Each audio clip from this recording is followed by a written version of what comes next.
Muito boa noite, meu nome é Lohan, eu sou responsável técnico da Calef no Brasil.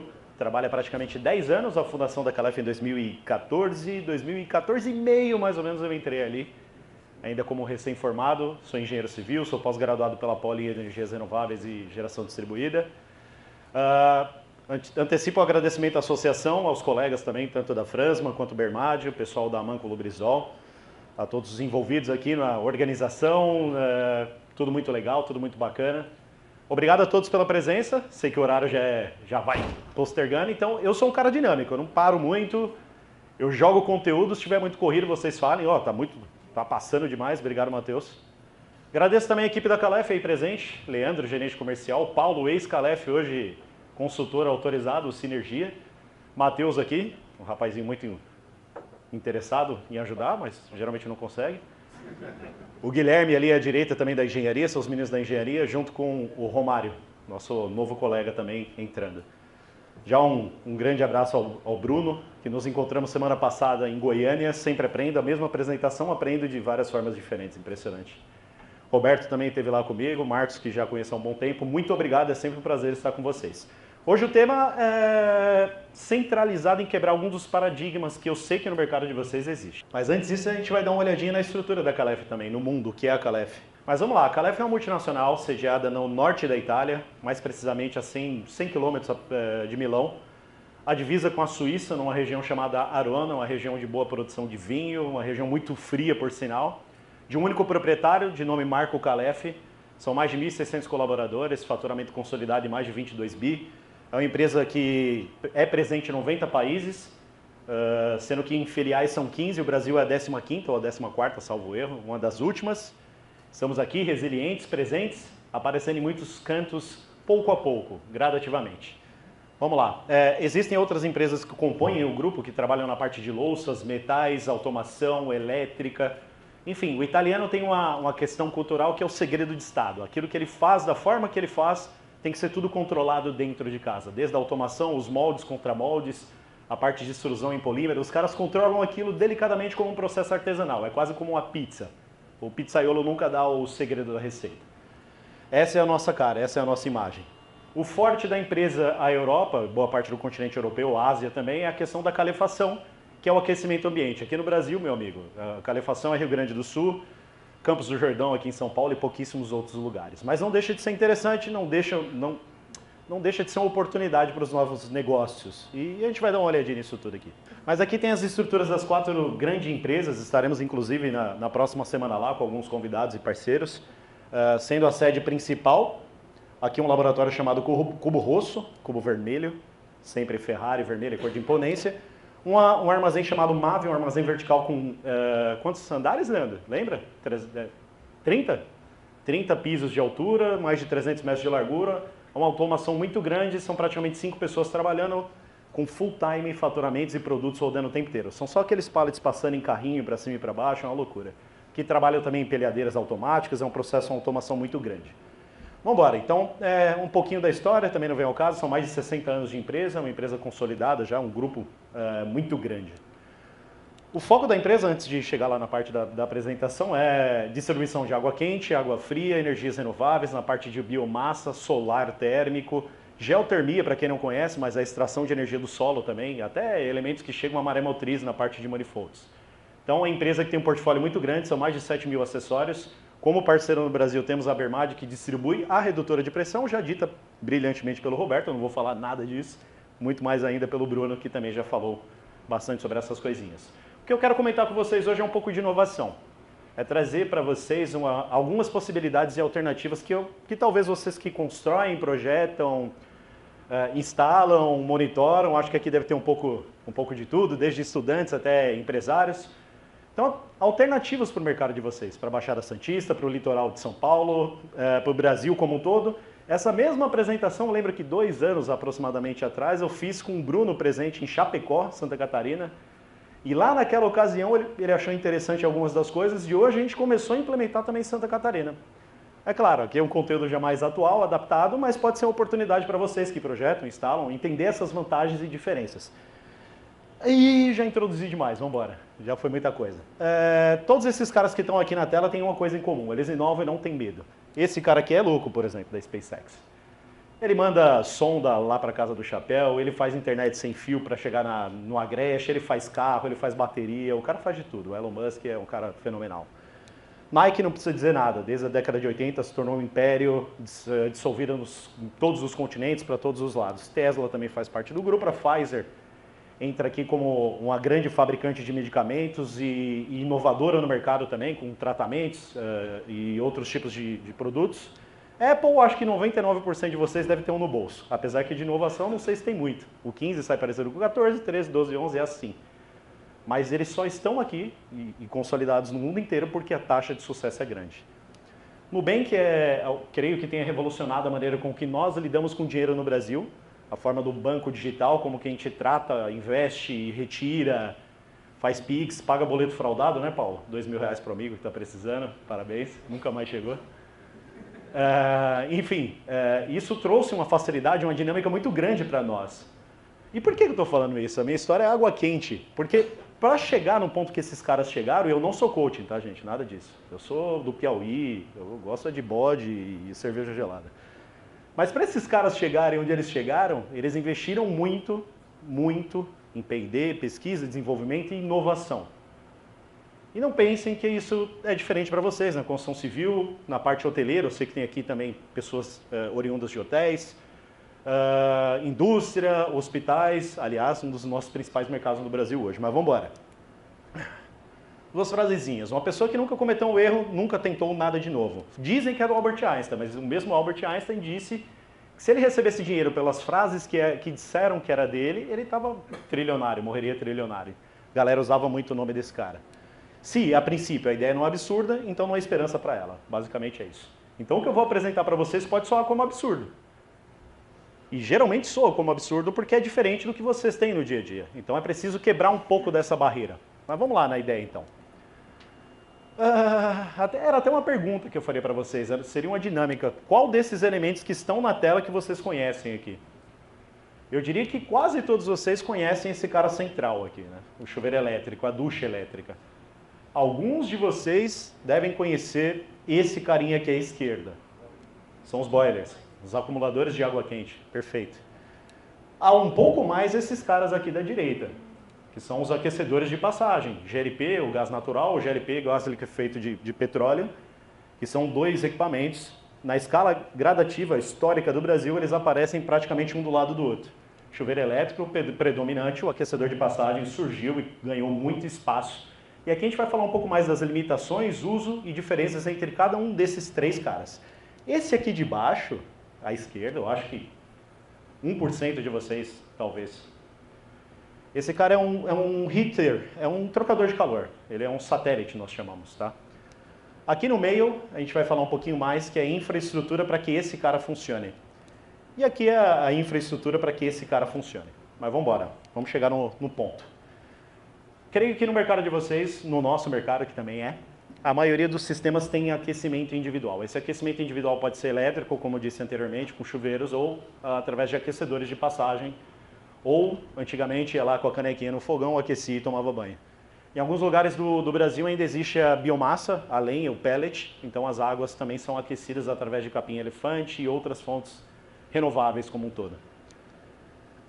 Só que existem características que são importantes a gente compreender dentro disso. Quais são as limitações? Quais são as vantagens de um aquecimento individual perante um coletivo? Quais são os custos envolvidos no processo? Porque muitas vezes o impacto e a barreira inicial de quem operaria o sistema ou de quem incorporaria o sistema é que necessariamente ele é mais caro. E a gente vai falar um pouquinho sobre isso também. O aquecimento individual, aqui uma ideia básica, se tivessem aqui 4 pisos, um predinho de 4 pisos ou 5, e cada apartamento tivesse um aquecedorzinho de passagem, geralmente eles flutuam ali entre 30 mil a 50 mil quilocal, uma potência quilocal-hora, uma potência convencional para um aquecedor desses. Claro que com o fator de uso aqui, você somaria desses 8 caras, eventualmente 2 ou 3 deles ligados. Agora repliquem essa condição a um prédio como o Bruno mostrou há pouco, que parece um prédio em cima do outro prédio, duplicado ou triplicado. É um gigante, é um enorme, onde o número de aquecedores facilmente chega o quê, Bruno? 200, 300 aquecedores? 400 aquecedores, uma única torre. Então pensem 400 aquecedores com a demanda de 50 mil kcal, aplicando um fator de 10% de simultaneidade, mesmo assim ainda são 40 ligados ao mesmo tempo. Muitos aquecedores ligados. Isso leva toda uma infraestrutura por trás. Qual que é ela? A central GLP, o abrigo GLP, um vaporizador eventualmente por conta das taxas de vazão de gás. O que mais? Toda a infra de gás que percorreria todo esse prédio. E depois eu vou falar de umas coisinhas que o arquiteto odeia, que é a fachada do prédio que leva um terminal, uma chaminé, um duto de exaustão que passa por dentro do apartamento. Eu vou chegar na notícia que o Bruno deu spoiler, ele falou do casal que morreu aqui também, em Guarujá. Eu acho que era esse casal, não sei se era esse, Bruno, mas vamos lá. Outra forma de atendimento individual é o chuveiro elétrico que vocês conhecem. Para o construtor, a maioria deles, sempre que apresento isso dentro de um departamento de engenharia, numa coordenação de projetos, o consultor coloca, usa o chuveiro elétrico porque ele é barato, a infraestrutura é barata. E aí a minha primeira pergunta, é barato quanto? De que forma que você chegou a essa conclusão? O que você comparou para definir que o chuveiro elétrico é barato? De fato, o chuveiro elétrico para uma residência, 2, 3 pontos, tem uma infraestrutura muito básica. Disjuntor, cabeamento, chuveiro, DPS, entrada, acabou. Agora a gente pode imaginar mais uma vez o predinho do Bruno ou voltamos ao cenário da realidade. Vamos sair do mundo da fictício e vamos chegar na nossa realidade. Prédios de 25 a 30 pisos, 40 pisos no máximo, que é aqui em São Paulo. Se nós tivéssemos 5, 6 suítes, 100 apartamentos, a gente está falando aí, sei lá, de 600 chuveiros instalados, 600 duchas instaladas. Chuveiros que hoje chegam numa potência de 7,5 kW ou 7.500 watts. Para quem não sabe, é uma potência relativamente grande, porque ele aquece instantaneamente. A água passa pelo cara, tem uma resistência ali que aquece essa água e ela sai quentinha para o banho, com algumas limitações que são importantes ressaltar. Chuveiro elétrico tem vazões estimadas de 3 a 5 litros por minuto. Então, conforto, bola. No inverno, você toma banho frio, no verão você toma banho quente. Basicamente é isso, é muito difícil modular porque o chuveiro tem potência fixa. Tem um potenciômetro, roda um pouquinho mais para lá, para cá, mas não roda bem. Mas o principal para quem vai construir, qual que é o impacto? O que a gente tem que estudar? Sei lá, 600 chuveiros, mais uma vez um fator de simultaneidade somado ao ar-condicionado e todas as outras cargas da edificação, como mesmo o Bruno citou há pouco, ventiladores, pressurizadores e detectores, isso tudo traz uma demanda muito alta. E aí a gente vai chegar na parte da apresentação que eu quero falar. As dificuldades do Brasil, as soluções, os custos e a conclusão dessa parada toda. Ele tem uma potência alta, uma demanda do prédio também seria alta, o que traria um barramento grande, um barramento robusto, uma rede de segurança robusta, rede de segurança que eu digo os dispositivos de surto e coisas do tipo, a infraestrutura de cabos que sairia do quadro geral até os quadros específicos e as duchas. Enfim, tudo isso custa dinheiro e custa muito, tá?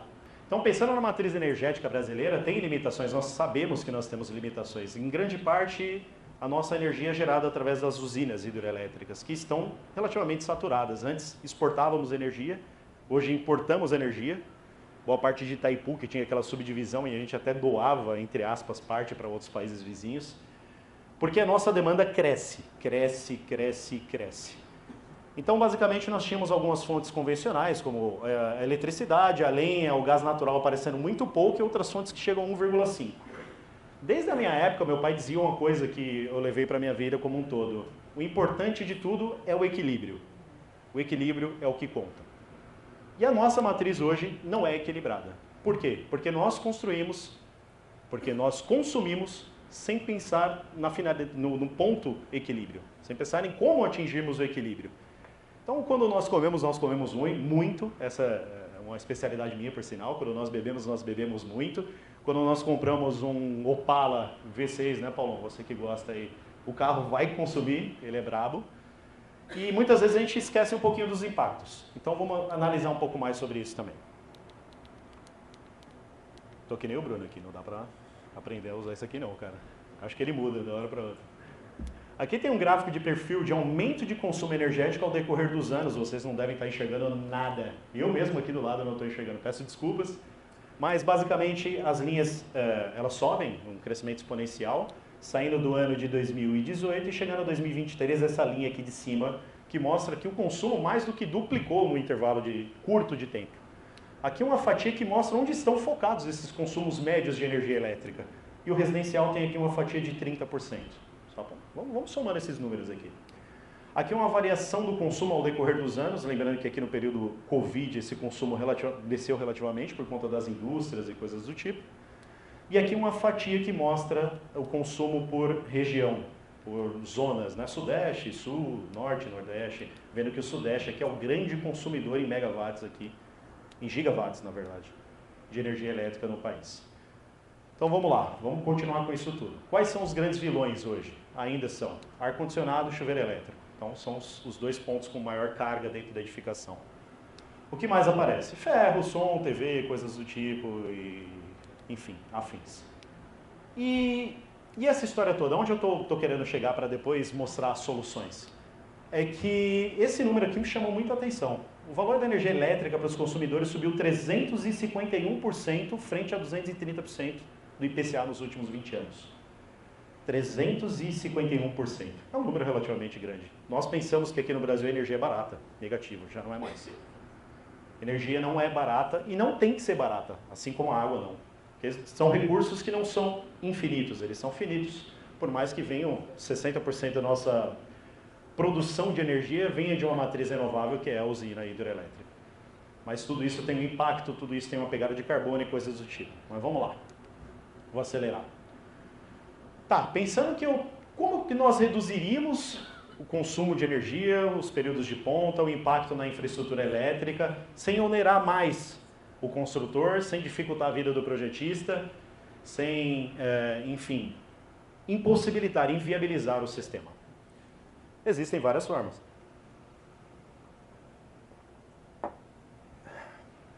A primeira já foi dita, nós poderíamos trocar, por exemplo, o chuveiro elétrico por um aquecedor de passagem. Mas existem outras formas além dessas, e é isso que eu quero mostrar para vocês. Eu sei que aqui nessa região essas outras formas são pouco difundidas. Acho que o Paulo comentou que teve aqui num bate-papo no briefing com um colega que ele tinha a pretensão de fazer ali uma central térmica. Então é isso que a gente vai falar. A gente vai falar um pouco mais sobre opções de geração de água quente em uma edificação. O impacto, a infraestrutura, o que mudaria, se entraria mais a manco, se entraria menos a manco, se entraria mais bermade ou menos bermade, se tem mais calef, menos calef, e quanto isso custaria no final da história. Mas basicamente é importante entender o conceito. Central térmica basicamente é um ponto de geração de energia térmica, recebendo água direto da caixa d'água, acumulando num boiler, passando ou por coletor solar, ou aquecedores de passagem, ou bombas de calor, ou resistências blindadas. Existem várias formas de fornecimento de calor para esse sistema.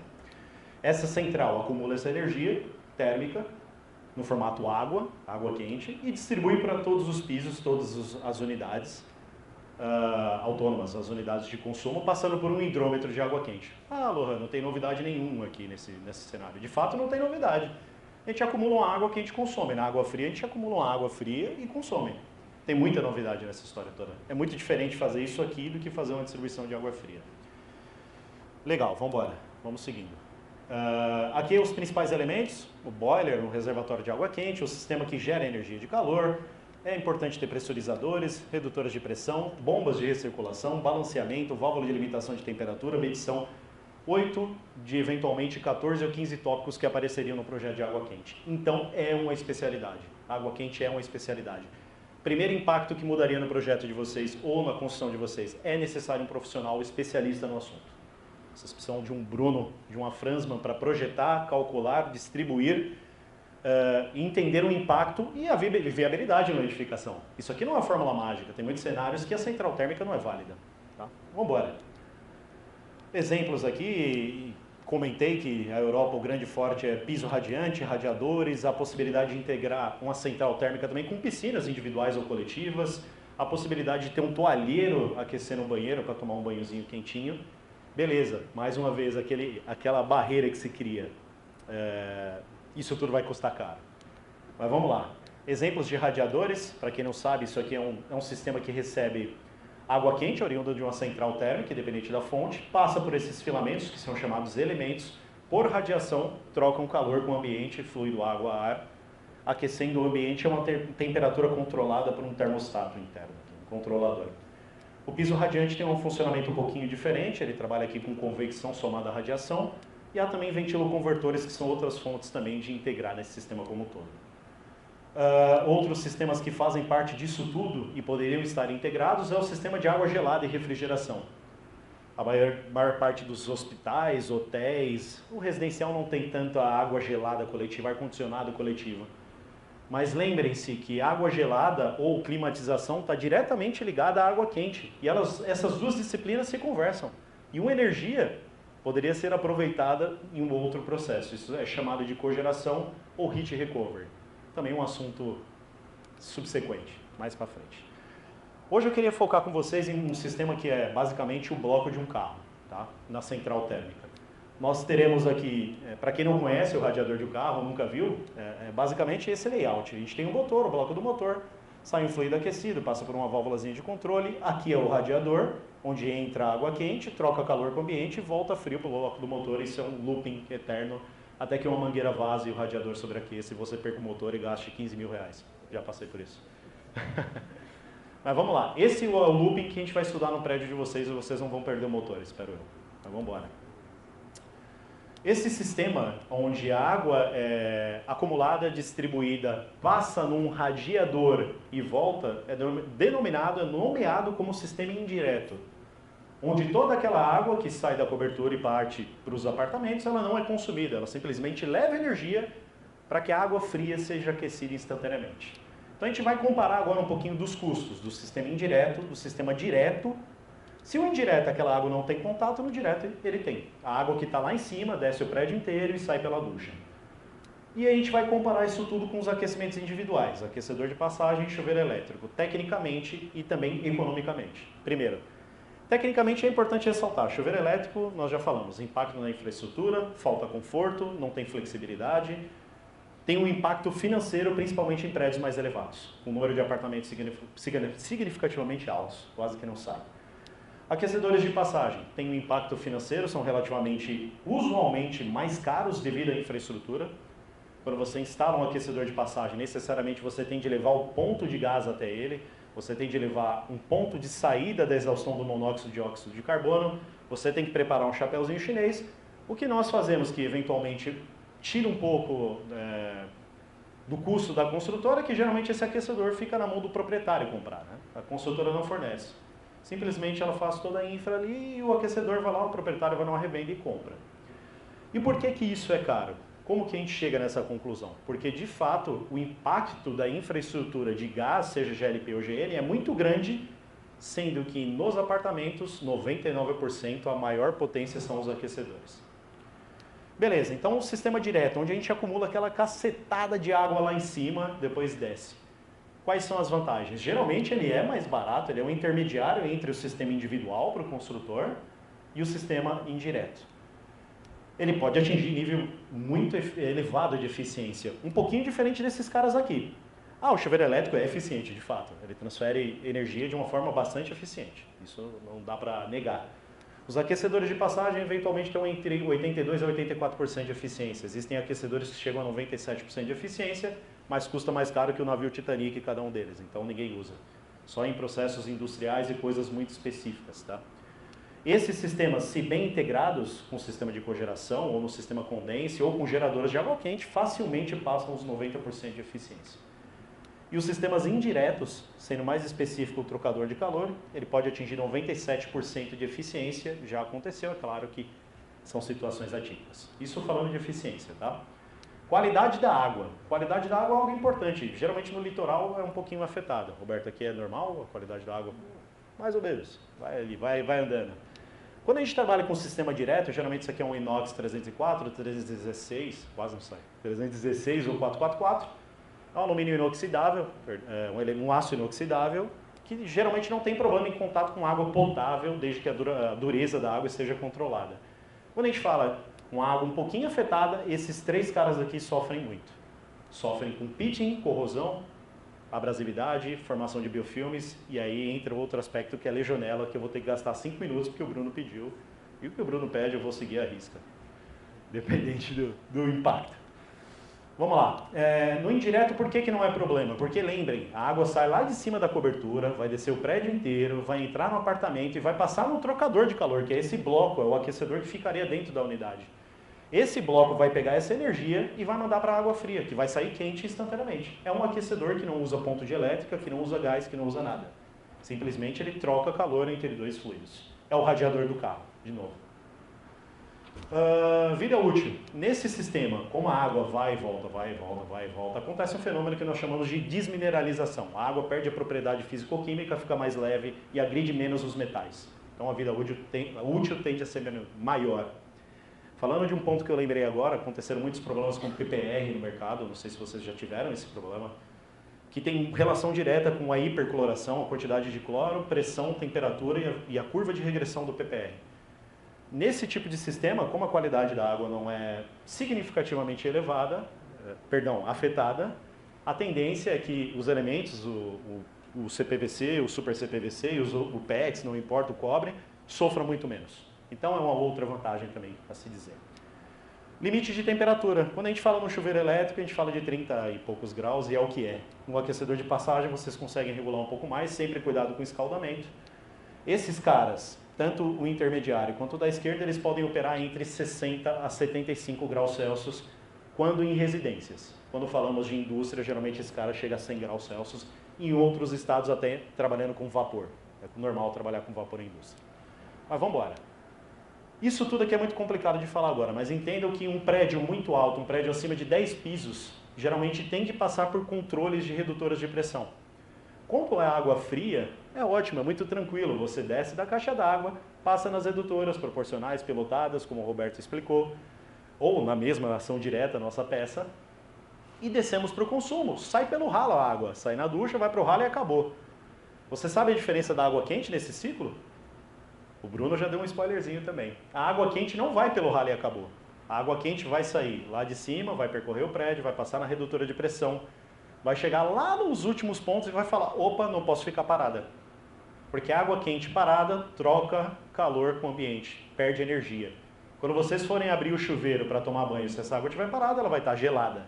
Você vai ter de descarregar toda a água do prédio inteiro para começar a chegar a água quente que vem dos aquecedores.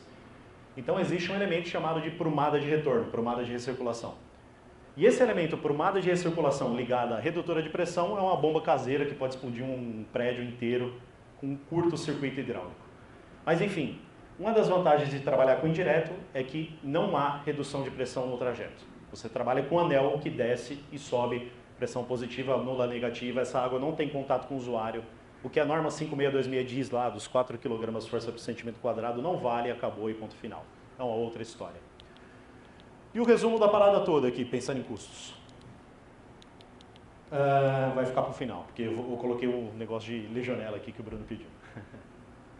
Falar um pouquinho sobre a legionela. Então, pensando na água quente e na água fria, em piscinas, em spas, em várias fontes onde nós temos contato com a água. Se vocês forem a CETRI, por exemplo, ou qualquer agência que consiga monitorar a qualidade da água, NSF, por exemplo, vocês vão pedir uma amostragem dessa porção, que eu vou beber aqui um pouquinho.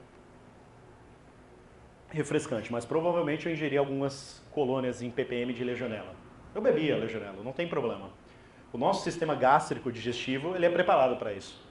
O ponto já foi explicado pelo Bruno. Nós estamos tomando banho, o Paulo ali tomando banho com o Leandro, os dois da Calef, é normal, a empresa é bem unida. E aí eles estão tomando banho, aquela água vaporiza e aquelas gotículas de água onde eles fazem o coraçãozinho e tudo mais, são inaladas. E quando elas são inaladas, se depositam no pulmão, os primeiros sintomas da pneumonia por legionelose tem nome de febre de Pontiac, onde é uma gripe tradicional. Você espirra, você tosse, dor no peito, dor de cabeça. O período de incubação pode chegar até 10 dias, sendo que da febre do Pontiac evolui para a doença dos legionários, mais conhecida popularmente como legionela, que é uma pneumonia bacteriana. No Brasil, quando alguém morre por pneumonia, já diria minha vovó, morreu de pneumonia. Só que tem 99 tipos diferentes de pneumonia, desde virais, bacterianas e até algumas metamorfoses. Quando a gente fala da pneumonia bacteriana por legionelose, há necessidade de um exame específico para que isso seja identificado, que no Brasil quase não existe. O que existe no Brasil hoje é uma norma de número 16824 que diz que vocês que projetam, constroem, instalam, têm de proteger o usuário de vocês contra a legionela. E quantos prédios nós fazemos isso no Brasil? Quase nenhum. Falar um pouquinho dos números que assustam um pouco. A taxa de mortalidade, dependendo da faixa etária, pode chegar a 50%. Ou seja, a cada 2 pessoas, uma é velha e caixão. As duas principais faixas etárias estão entre 1 a 5 anos e depois dos 60 anos, a terceira idade. São idades onde o nosso sistema imunológico já estão comprometidos. Os principais problemas estão, de fato, na água fria, na água quente, mas muito nos sistemas de ar-condicionado, mais especificamente nas torres de evaporação. Não sei se sabem o que é isso. Nem sei se eu tenho foto disso. Mas vamos passar.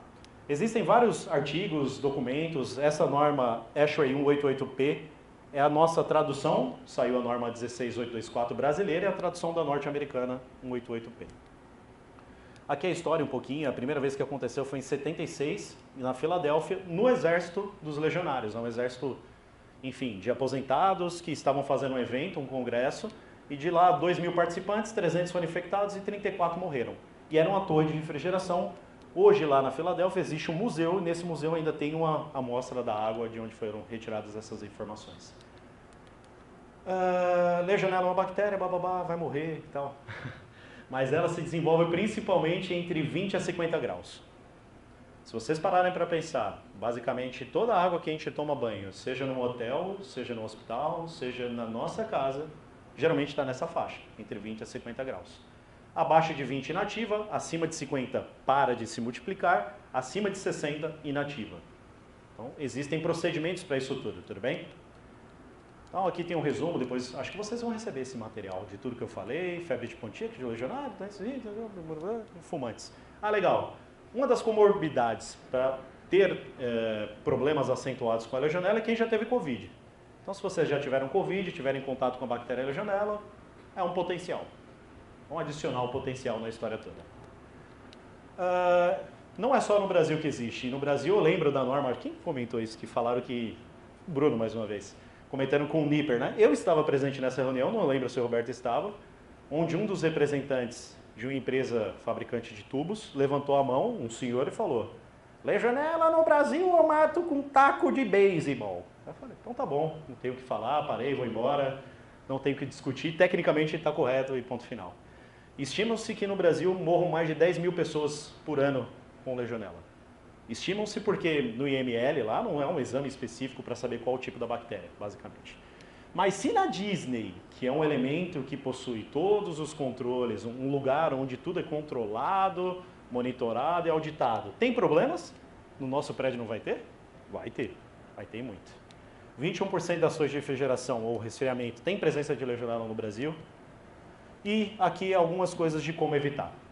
Um dos pontos de se evitar a legionela é não deixar a água parada. Aspecto interessante, o Bruno comentou sobre o ensaio de estanqueidade com ar.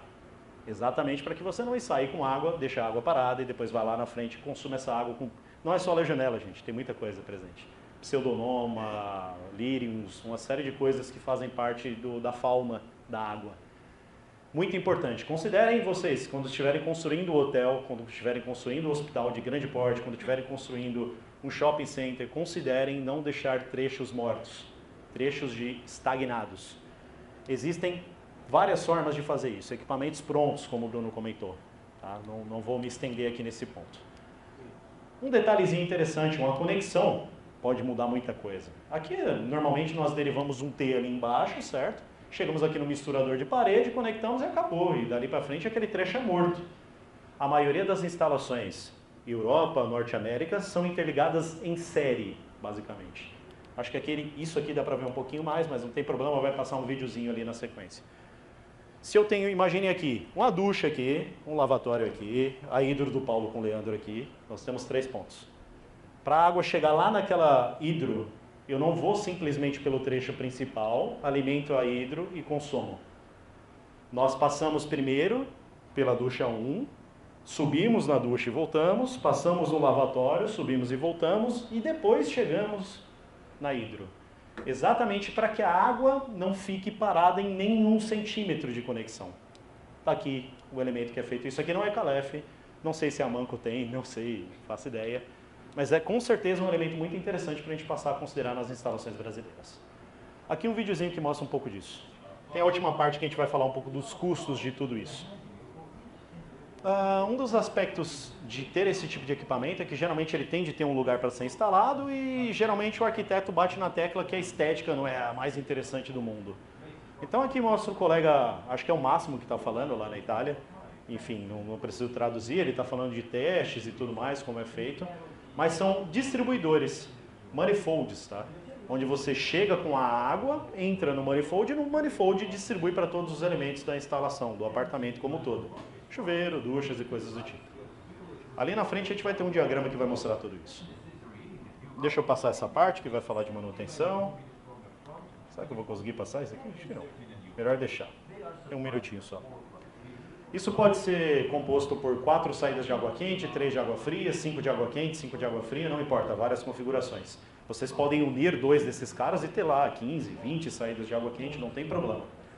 Isso tudo pode levar ao acabamento na cor da alvenaria, numa porta basculante, com um papel parede ou com um piso, ou pode ter uma chapa de alumínio escovado, que vocês não enxergaram nada pela qualidade da tela. Enfim, e a ideia é exatamente o quê? Dentro da unidade, se nós temos os elementos de interceptação, dentro da unidade, dentro dos banheiros, por exemplo, não precisa de um registro geral, algo do tipo. E aqui é a história que a gente estava falando, de como levar a água até o ponto final. Tudo isso está no YouTube, tá? Então nós temos Instagram, YouTube, depois deem uma seguida, tem nos canais, vários vídeos que mostram tudo isso.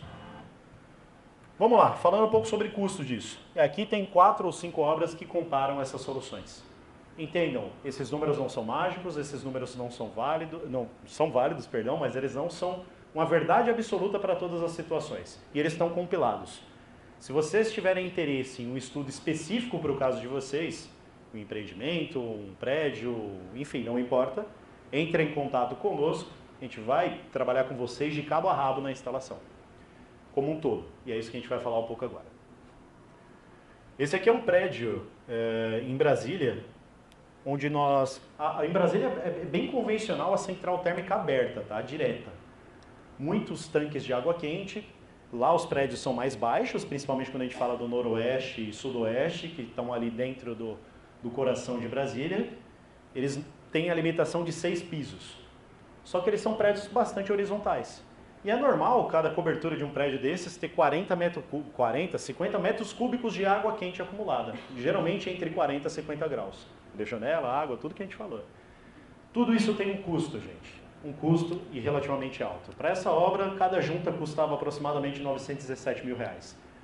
Tirando essa quantidade grande de acumuladores, de água quente, enfim, energia térmica acumulada, e transformando em um circuito indireto, nós passamos a R$812 mil. Uma redução de 11%. O que muda com a introdução desse cara dentro dos apartamentos? Muda que lá em cima, onde a gente capta essa energia através dos coletores, gás e tudo mais, o volume de água não é mais tão importante assim. Porque a água não é consumida. Ela simplesmente conduz a energia até o ponto que a gente pretende utilizar. É muito difícil compreender esse conceito agora, porque no Brasil, para nós, não é factível, a gente não consegue materializar. Mas eu lembro do meu amigo Felipe, toda vez que eu chamo o Felipe, eu tenho que fazer o sim, que ele é português. Meu cara, tá aí outro Felipe, meu caro amigo Felipe Cameira, português, ele quando chegou ao Brasil, ele olhava os projetos, e ele é um especialista, um AIS da coisa toda, ele olhava os projetos e via caixa d'água, respiro, aí ele olhava na água quente e via boiler e tudo mais, ele também não entendia nada, porque era novidade para o Felipe o tipo de sistema que nós fazemos aqui. Esse tipo de sistema é novidade para nós no Brasil, mas fora é sempre utilizado. Vamos embora, outras comparações. Santa Catarina não é um caso do Bruno, é um caso de um outro projetista que foi convertido recentemente, com economia de 22%, uma construtora trocando o aquecedor individual pelo sistema coletivo. Tinha a previsão de 2.300.000 e passou 1.800.000. Reduziram a mão de obra um pouquinho, acho que a mão de obra empatou na verdade. Mas o grande aspecto foi o material. Que material que diminui quando a gente troca uma passagem por um sistema coletivo? Tudo que eu comentei. Reguladores, medidores de gás, infraestrutura de gás, vaporizadores, abrigo do GLP, espaço, chaminés, dutos, tudo isso está na conta. Quem tiver interesse, me procure que eu vou disponibilizar o material para vocês. A aba detalhada disso tudo. Chuveiro elétrico. Esse caso é em São Paulo, 40% de economia no investimento inicial para o consultor. São estúdios. Paulo, lembra quanto a quantidade de estúdios? Não. De apartamentos? 250? Eram 250 estúdios na região de São Paulo.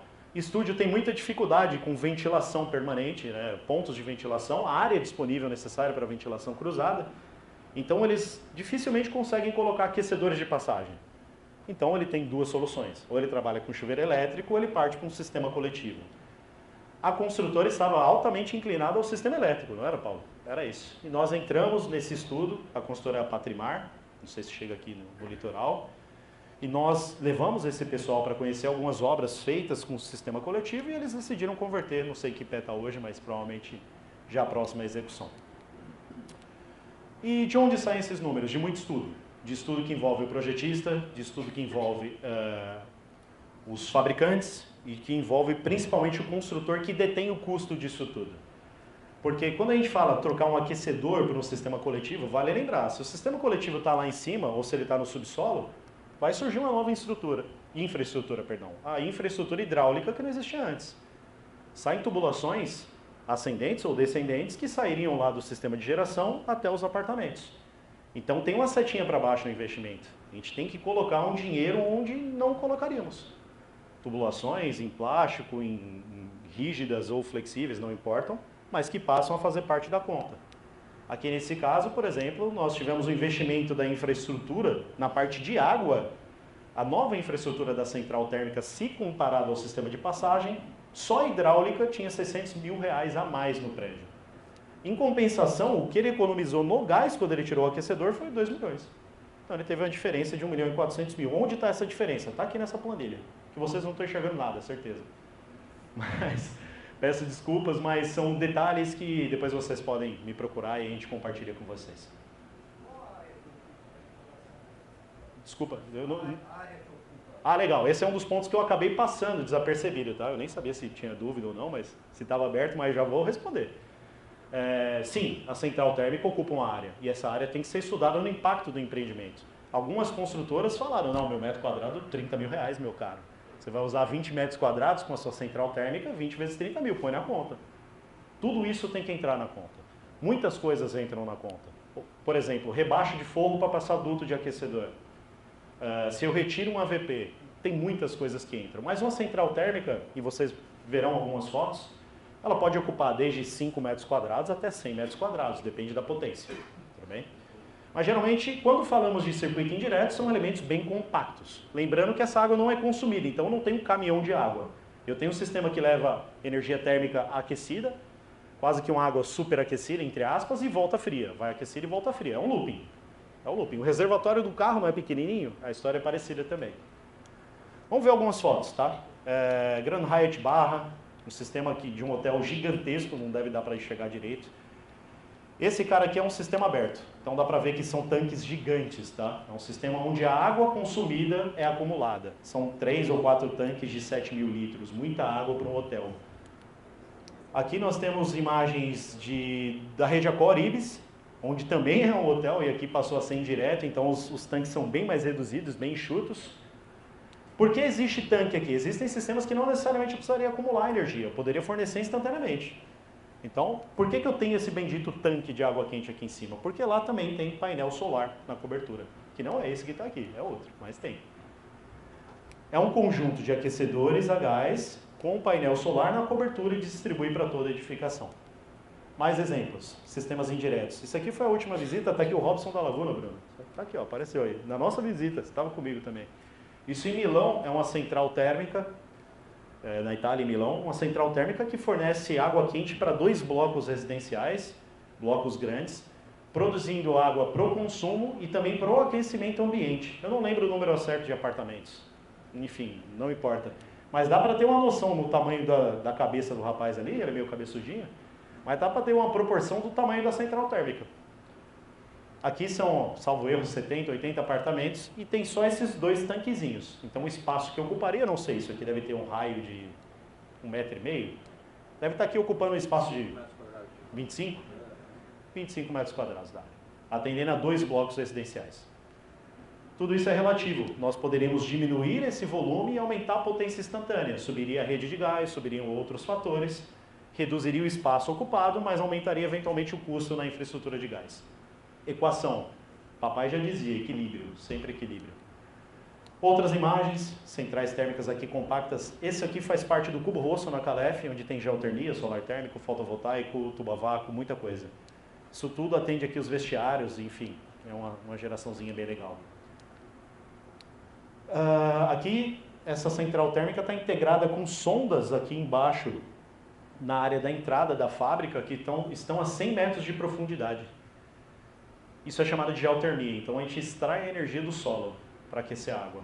Aqui no Brasil é pouquíssimo utilizado, eu vi alguma coisa em Goiânia, em alguns estudos piloto. Lembrando que para que a geotermia tenha uma eficiência elevada, é interessante que a temperatura ambiente também não seja muito alta. Características. Falar só sobre alguns problemas que a gente encontra e algumas dificuldades no mercado, tudo bem? Quando a gente troca do chuveiro para o aquecedor, são os últimos slides, a gente encerra e vai todo mundo dormir. Aquecedor de passagem, muito cuidado. E aqui tem uma curva que é interessante, o tempo de aspiração e a relação concentração do monóxido de carbono. Quanto mais tempo nós aspiramos, o risco de mortalidade, a mortalidade é maior, né? Enfim. Por isso é necessário sempre, quando a gente instala um aquecedor a gás, uma ventilação permanente superior, uma ventilação inferior, um duto de exaustão para que todos esses gases oriundos da queima, da combustão, saiam para a atmosfera. Tá? A maior parte dos acidentes estão concentrados exatamente nesse tipo de problema. A gente vai ver alguns casos ali na frente.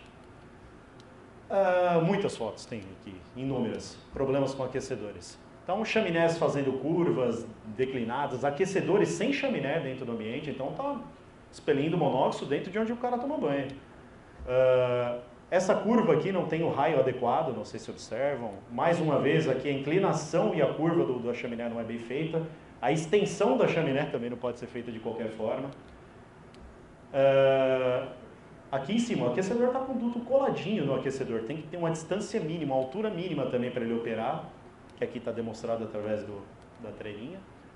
Aqui é interessante, né? O instalador colocou o aquecedor, colocou a chaminé e deixou no mesmo ambiente fechado que... Tá bom, beleza, né? Legal. Aqui umas questões de fixação, quando o terminal está trabalhando na horizontal, esses gases podem retornar pela própria ventilação de alguma forma, ou podem retornar por uma janela aberta, muito cuidado. Colada a fachada também não vale. Aqui é a mesma coisa, cara. Botou a chaminé e encostou na alvenaria. Não serve de nada a chaminé. Graças a Deus, boa parte desses aquecedores evoluíram tanto que eles detectam refluxo de monóxido de carbono e desarmam, mas muitos deles não. Aqui, isso aqui é um empreendimento recém-lançado em Brasília e eu queria que vocês analisassem, principalmente as damas, se essa arquitetura é bonita. Ao meu ver, não é legal. Isso aqui é um empreendimento onde o metro quadrado custa R$18 mil.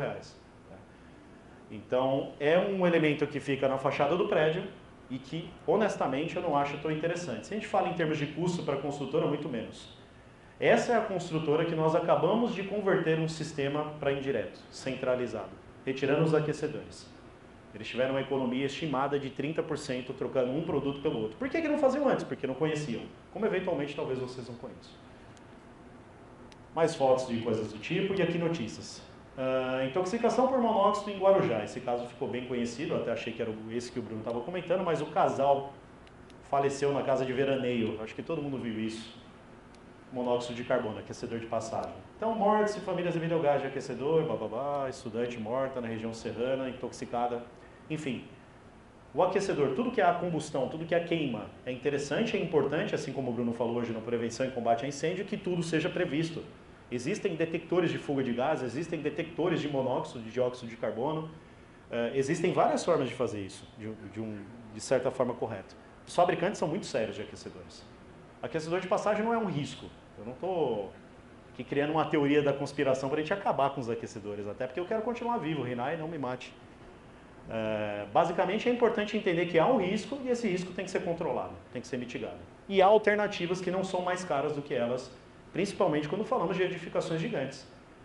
Uma das coisas que mais me surpreendeu quando eu visitei Balneário e não acreditava, não lembro qual ano, 17, 18 a primeira vez, existem apartamentos gigantes que têm até 3 aquecedores de passagem por unidade. 2, é isso, né, Bruno? 2, 3 aquecedores por unidade, por apartamento. Então, cada apartamento tem 150 mil kcal-hora de geração de água quente. Se multiplica pela quantidade de apartamento, é um mundão de aquecedores. E aqui alguns cases de conversões que nós já fizemos no Brasil e no mundo. Tá? Existem muitas obras, inclusive vocês estão convidados a conhecê-las. Quem tiver interesse, quiser trabalhar, a gente pode visitar uma obra, não no mundo, aí só se a gente se encontrar por lá, mas aqui em São Paulo mesmo, se quiserem dar um pulinho na capital, a gente tem muitas obras executadas com esse molde. Cidade Matarazzo é um complexo muito bonito, não sei se conheceram, mas para quem trabalha com construção civil, isso aqui foi um marco, porque a capela ficou suspensa por macacos hidráulicos e tiraram muitas fotos daquilo, ficou bem legal. É um edifício tombado, muito antigo ali na região da Avenida Paulista. São mais de 10 edifícios, um hotel 6 estrelas, Rosewood, 300 lojas, bares e coisas do tipo. E aqui está o circuito que atende tudo isso. Esse é o complexo e aqui está o circuito indireto que atende tudo isso. Hospitais, hoje o nosso, digamos, acho que na fatia um dos carros-chefe, porque o hospital se preocupa com qualidade da água. Esse é o hospital mais vertical de São Paulo, mais alto de São Paulo, de acordo com a Santa Maggiore, não sei se é real ou não. É o Santa Maggiore Dubai, fica ali perto da Marginal Pinheiros. Está aqui a cara dele, não dá para ver direitinho, mas é bem bonito o prédio. Todo ele em circuito indireto. Aqui o interessante é que você entra nos quartos, tem musiquinha árabe tocando, é uma maravilha, parece um hotel. Tem até narguilé para quem gosta. Aqui mais talvez a praia de vocês, que é o residencial. A Uni, uma incorporadora grande em São Paulo, optou por estudar isso. E aqui está o comparativo do que eles teriam com aquecedor de passagem para um produto que está com cover aqui ainda em forma meio estranhona, que é o circuito indireto. Então eles compararam, olha, se for passagem vai ser assim, se não for passagem vai ser assim. Sendo que o passagem tem exaustão, ventilação, blá. Esse cara aqui eu só preciso chegar com água até ele, e ele vai sair quente do outro lado. Sem necessidade de ventilação, inclusive ele pode estar dentro do shaft, ou no entreforro, poderia estar aqui no teto, como a gente vai ver. Nesse caso, o hospital está aqui, ó, perto do fan coil, do difusor, perdão, tem o trocador de calor, o elemento que faz o aquecimento da água. Hospital Campinas, e aqui dá para ter uma noção, um colega perguntou qual que é o tamanho da central térmica, qual o tamanho desse hospital, e aqui a imagem talvez, eventualmente, dá para materializar o tamanho da central térmica. Mais uma vez, 40 metros quadrados, 30 metros quadrados, e aqui a gente está falando do maior hospital privado de Campinas. Claro, só foi factível porque o sistema é indireto. Se fosse um sistema tradicional, aqui a cobertura provavelmente já está varrido de tanque de água quente. E aqui é o elemento instalado, que é o que aquece a água instantaneamente. É um bloco mecânico, muito mal instalado, por sinal. Paulo, você falou que ia corrigir isso aqui lá com os caras, né? Acho que ele não vai querer, não. Galeria 90, G90, da Gamaro, incorporadora grande. Eles fizeram um prédio bem interessante, porque a central térmica está bem nesse recorte da edificação, outdoor, exposta. E aí o circuito indireto permite com que essa água suba e desça sem maiores problemas de controle de pressão. Então ficou bem no recorte ali. Uma ideia parecida com o que a gente tem também no maior prédio do mundo, né, Bruno? A gente não pode falar muito disso também, mas vamos lá. Outra opção de aquecedor agora no entreforro, com área reservada, né? Esqueci o nome disso aqui, é o alçapão. Um alçapão, perfeito. Então eu retiro o alçapão, tem acesso ao material, aqui é PEX, pode ser CPVC, pode ser, enfim, não importa o material, distribuindo aqui. Ele aparece sem isolamento porque é a entrada de água fria, com isolamento porque é a saída de água quente do consumo.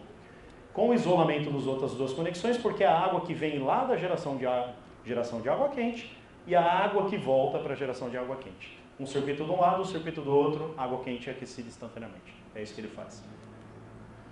Tishman Speyer é uma incorporadora também multinacional que converteu o prédio todo. Dá para ter uma noção aqui que um predinho de 23 andares tem só 6 mil litros de água.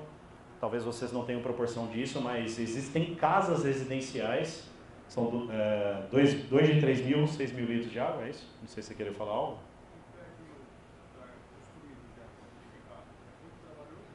Você tem, na expansão, o que a gente pode fazer?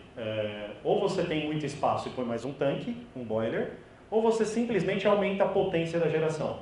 Imaginem, não sei se tem vivência com sistemas de aquecimento, mas imagine que esse sistema é composto por um elemento que acumula energia e por um elemento que gera água quente. Você tem duas formas de aumentar essa potência. Ou você aumenta o acúmulo de energia, ou você aumenta a geração de água quente. Se você aumentar a geração de água quente, você tem, eventualmente, analisar a infraestrutura de gás, ou elétrica, ou solar. Se você aumenta o tamanho do boiler, do volume, é só analisar se a casa de máquinas está ok. Mas, geralmente, os sistemas, quando passam por um retrofit expansão, simplesmente aumentam um aquecedor ou dois. O cara tem lá um conjunto, por exemplo, que é esse caso, né? 2 boilers verticais e mais aquecedores que não estão aparecendo. Puta, cara, eu quero aumentar minha produção de água porque não está dando conta, ou porque eu mudei o perfil de consumo da edificação. Vai lá na parede e pendura mais 2 aquecedores. Você diminui o tempo de recuperação e aumenta a energia produzida. Beleza? Imagina. Então dá para ver a casa de máquinas, esse prédio enorme, feito em circuito indireto. Esse caso aqui no Mato Grosso, que mostra uma região um pouco inóspita para nós, é difícil, não temos instaladores certificados, e talvez aqui Uma das desvantagens que a gente precisa citar é que é um tipo de sistema que não pode ser feito por qualquer mão de obra. Não é um bombeiro hidráulico, não é um instalador que começou ontem que vai conseguir executar esse sistema, porque tem detalhes específicos de dilatação, de perdas térmicas, de isolamento, de material adequado. Se a gente vai trabalhar num prédio, por exemplo, de 60 pisos, lembra que não tem redutora de pressão. É uma coluna estática que vai percorrer 60 pisos, com o pé direito de 3 metros, são 60, 120, 180 MCA no ponto mais baixo. 180 metros de coluna d'água, o pessoal da Manco pode me dizer, a 65, 70 graus, tem que ser um material bem bom. Não pode ser um material qualquer. A instalação também não é uma qualquer. Muito cuidado com as liras, muito cuidado se há juntas ou não. E o isolamento térmico, se eu usar ali aquele Luma Flex de 1 milímetro, eu vou perder toda a energia. Tem que ter um bom isolamento. Tudo isso entra na conta. Tudo isso é uma questão da cultura. Aqui talvez o caso que a gente tem mais orgulho, porque são apartamentos que chegam a 1.200 metros quadrados e a gente tem um dos produtos que produz mais água quente instantaneamente, que é esse cara que está pendurado na parede. Alguns apartamentos consomem 100 litros de água por minuto com esses caras no circuito. Fica ali no hall de entrada, a instalação hidráulica também não está muito legal, mas enfim, não precisa de ventilação, não precisa de nada, pode ser encaixado dentro de um armário, não tem problema, e está feito. O resumo então, gente, é alguns detalhes que eu queria deixar aqui interessante. Esse número eu recebi do pessoal lá da Sinduscon em São Paulo, que disse que as construtoras, e vocês podem dizer mais do que eu, as construtoras prevêem em média 6% do custo total da obra para manutenção e correção no período de garantia, que é o pós-venda. A instalação predial de água quente e água fria está em segundo lugar no ranking de problemas. Acho que só perde para impermeabilização, se eu não me recordo. Acho que era isso. Permeabilização, água fria e água quente. Legal. Então, o que a gente quis passar para vocês? É que a gente tem uma matriz energética limitada hoje e ela não tem muito para onde expandir, apesar do Brasil ter recursos naturais à torto e rodo. Nós temos mais de um tipo de tecnologia disponível no mercado, que vocês podem passar a estudar agora, conhecem que existem alternativas para tudo isso. Essas mudanças podem mudar em muito a infraestrutura de gás e elétrica da edificação, podem mudar a aparência da fachada do prédio como um todo, tirar aquelas coisas feias que vocês viram. Pode integrar o sistema de geração, a gente pode fazer com o mesmo sisteminha que eu mostrei agora, piso, toalheiro, piscina, tudo com o mesmo sistema.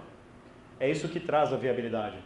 Geralmente o consultor faz lá o aquecimento através do chuveiro elétrico, se ele quer aquecer uma piscina ele tem que fazer um sistema à parte para aquilo também. Tudo isso tem custo. Conforto e segurança para o usuário. Cara, eu não falei sobre isso, mas um banho de central térmica é o banho de hotel. O banho de hotel, que a gente chama de banho de hotel, é aquele banho confortável. E o banho de chuveiro elétrico nunca vai ser igual ao banho de hotel. Então o conforto do usuário é outro. E para vocês que vendem um produto ou projetam, entra a história do ESG, que é o Environment, Social, blá, blá, blá, não lembro. Mas é a história de um prédio verde, de um prédio que utiliza energias renováveis. Isso é uma marca que vocês podem acrescentar a trabalhar com a central térmica. O meu prédio tem um aquecimento central solar, por exemplo, solar térmico. Isso pode ser credibilizado a partir do usuário. O usuário tende a ter uma operação mais barata. A energia está vindo do sol, vou gastar bem menos. Isso pode ser vendido como diferencial para vocês também. E por último, é possível viabilizar a conta. É possível. Nem sempre é mais caro fazer mais, fazer diferente. E é isso, pessoal. Muito obrigado pelo tempo. Espero não ter esticado muito. Uma boa noite a todos.